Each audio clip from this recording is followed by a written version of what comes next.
True Islam app کو پلے store سے ضرور ڈاؤن لوڈ کیجیے اور شیئر کیجیے۔ السلام علیکم ورحمۃ اللہ تعالی وبرکاتہ۔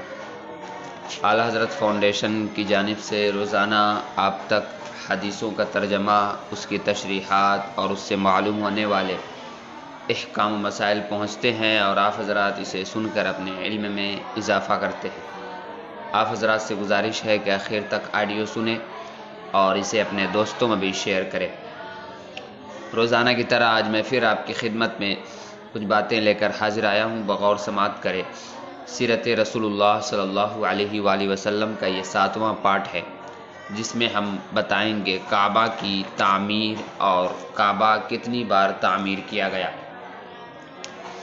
آپ کی راست بازی اور امانت و دیانت کی بدولت خداوند عالم نے آپ کو اس قدر مقبول خلائق بنا دیا اور عقل سلیم اور بے مثال دانائی کا ایسا عظیم جوہر عطا فرما دیا کہ کم عمری ہی میں آپ نے عرب کے بڑے بڑے سرداروں کے جھگڑوں کو ایسا لاجواب فیصلہ فرما دیا کہ بڑے بڑے دانشوروں اور سرداروں نے اس فیصلے کی عظمت کے آگے سر جھکا دیا، اور سب نے بالاتفاق آپ کو اپنا حکم اور سردار اعظم تسلیم کر لیا۔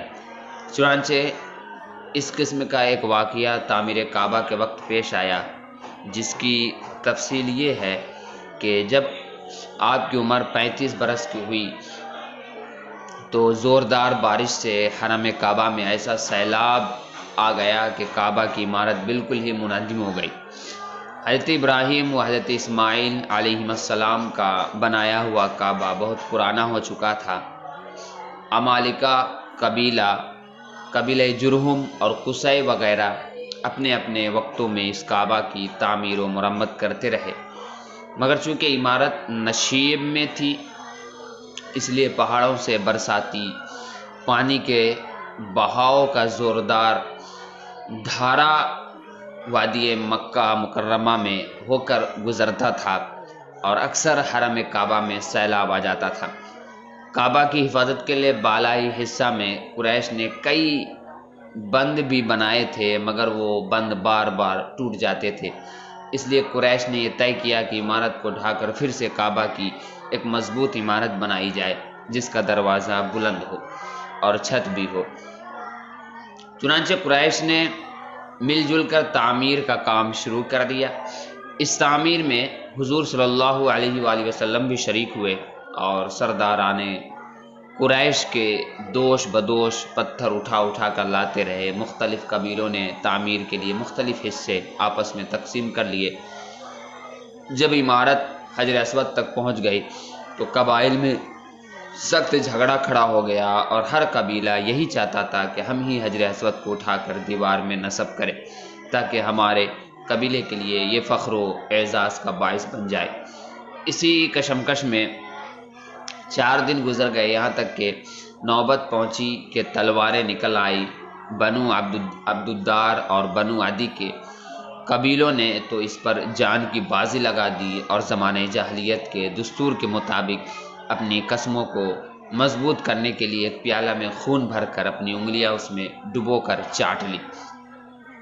5ویں دن حرم کعبہ میں تمام قبائل عرب جمع ہوئے، اور اس جھگڑے کو طے کرنے کے لیے ایک بڑے بوڑھے شخص نے یہ تجویز پیش کی کہ کل جو شخص صبح سویرے سب سے پہلے حرم کعبہ میں داخل ہو، اس کو پنچ مان لیا جائے، وہ جو فیصلہ کر دے سب اس کو تسلیم کر لے۔ چنانچہ سب نے یہ بات مان لی۔ خدا کی قسم کہ خدا کی شان کے صبح کو جو شخص حرم کعبہ میں داخل ہوا وہ حضور رحمت عالم صلی اللہ علیہ وآلہ وسلم ہی تھے۔ آپ کو دیکھتے ہی سب پکار اٹھے کہ واللہ یہ امین ہے، لہٰذا ہم سب ان کے فیصلے پر راضی ہیں۔ آپ نے اس جھگڑے کا اس طرح تصفیہ فرمایا کہ پہلے آپ نے یہ حکم دیا کہ جس قبیلے کے لوگ حجر اسود کو اس کے مقام پر رکھنے کے مدعی ہیں، ان کا ایک ایک سردار چن لیا جائے۔ چنانچہ ہر قبیلہ والوں نے اپنا اپنا سردار چن لیا۔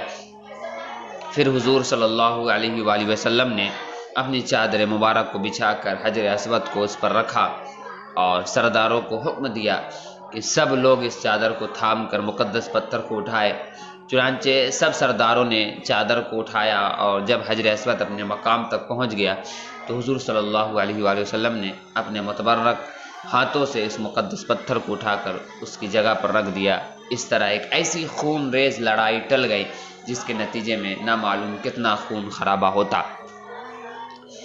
خانہ کعبہ کی عمارت بن گئی، لیکن تعمیر کے لیے جو سامان جمع کیا گیا تھا وہ کم پڑ گیا، اس لیے ایک طرف کا کچھ حصہ باہر چھوڑ کر نئی بنیاد قائم کر کے چھوٹا سا کعبہ بنا لیا گیا۔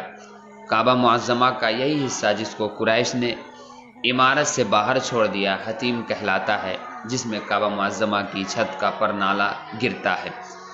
کعبہ کتنی بار تعمیر کیا گیا؟ حضرت علامہ جلال الدین سیوطی رحمۃ اللہ تعالی علیہ نے تاریخ مکہ میں تحریر فرمایا ہے کہ خانہ کعبہ 10 مرتبہ تعمیر کیا گیا۔ سب سے پہلے فرشتوں نے ٹھیک بیت المعمور کے سامنے زمین پر خانہ کعبہ کو بنایا، پھر حضرت آدم علیہ السلام نے اس کی تعمیر فرمائی، اس کے بعد حضرت آدم علیہ السلام کے فرزندوں نے اس عمارت کو بنایا، اس کے بعد حضرت ابراہیم خلیل اللہ ان کے فرزند حضرت اسماعیل علیہ السلام نے اس مقدس گھر کو تعمیر کیا جس کا تذکرہ قرآن مجید میں ہے۔ قوم عمالقہ کی عمارت، اس کے بعد قبیلہ جرہم نے اس کی عمارت بنائی، قریش کے مورث اعلیٰ قصی بن کلاب کی تعمیر، قریش کی تعمیر جس میں خود حضور صلی اللہ علیہ وسلم نے بھی شرکت فرمائی اور قریش کے ساتھ خود بھی اپنے دوش مبارک پر پتھر اٹھا کر لاتے رہے۔ حضرت عبداللہ بن زبیر رضی اللہ تعالیٰ عنہ نے اپنے دور خلافت میں حضور صلی اللہ علیہ وسلم کے تجویز کردہ نقشہ کے مطابق تعمیر کیا، یعنی حتیم کی زمین کو کعبہ میں داخل کر دیا اور دروازہ سطح زمین کے برابر نیچا رکھا اور ایک دروازہ مشرق کی جانب اور ایک دروازہ مغرب کی سمت بنا دیا۔ عبد الملک بن مروان اموی کے ظالم گورنر حجاج بن یوسف ثقفی نے حضرت عبداللہ بن زبیر رضی اللہ عنہ کو شہید کر دیا اور ان کے بنائے ہوئے کعبہ کو ڈھا دیا اور پھر زمانہ جاہلیت کے نقشے کے مطابق کعبہ بنا دیا جو آج تک موجود ہے۔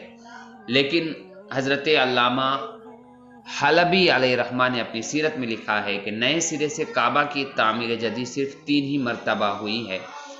حضرت ابراہیم خلیل اللہ علیہ السلام کی تعمیر، زمانہ جاہلیت میں قریش کی عمارت، اور ان دونوں تعمیروں میں 2735 برس کا فاصلہ ہے۔ حضرت عبداللہ بن زبیر رضی اللہ تعالیٰ عنہ کی تعمیر جو قریش کی تعمیر کے 82 سال بعد ہوئی، حضرات ملائکہ اور حضرت آدم علیہ السلام اور ان کے فرزندوں کی تعمیرات کے بارے میں علامہ حلبی نے فرمایا کہ یہ صحیح روایتوں سے ثابت ہی نہیں ہے۔ باقی تعمیروں کے بارے میں انہوں نے لکھا کہ یہ عمارت میں معمولی ترمیم یا ٹوٹ پھوٹ کی مرمت تھی، تعمیر جدید نہیں تھی، واللہ تعالی عالم۔ تو پیارے سامعین و ناظرین، یہ تھی آج کی مختصر گفتگو سیرت رسول اللہ صلی اللہ علیہ وسلم کے تعلق سے، کعبہ کی تعمیر اور کعبہ کتنی بار تعمیر کیا گیا اس کے تعلق سے۔ ملتے ہیں اگلے آڈیو میں۔ السلام علیکم ورحمۃ اللہ۔